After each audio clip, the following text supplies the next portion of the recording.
যে মেয়েটা নিজের জন্মস্থানকে ছেড়ে স্বামীর বাড়িতে আসলো, নিজের মা বাবাকে ছেড়ে স্বামীর বাড়িতে আসলো, সে বউয়ের থেকে কিভাবে স্বামী বলে যৌতুক না দিলে তোমাকে ঘর থেকে বের করে দিব?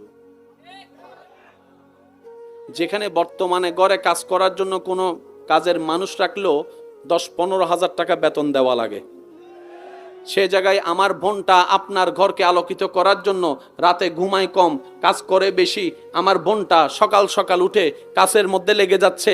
আপনারা আমরা ঘুম থেকে উঠার আগে তিনের নাস্তা তৈরি করে দিচ্ছে, ঘুমের কোনো ঠিক নাই, গোসলের কোনো ঠিক নাই, খাবারের কোনো ঠিক নাই, সংসারের জন্য করতেই আছে, স্বামীর জন্য করে, শাশুড়ির জন্য করে, শ্বশুরের জন্য করে, আবার সন্তান হলে সন্তানের জন্য করে। এই একদিন 2 দিনের বাচ্চা, তার কোনো টাইম টেবিল নাই। সকালে উঠে আমার বোনের কাজ করতে হবে 6টা বাজে, তারপর আমার বোন শুয়েছে 11টা বাজে, কোন রকম বাচ্চাকে ঘুম পাড়াইছে, 10 মিনিট পরে বাচ্চা যখন কান্না করছে কেউ উঠে নাই, আমার বোনটাই উঠা লাগছে।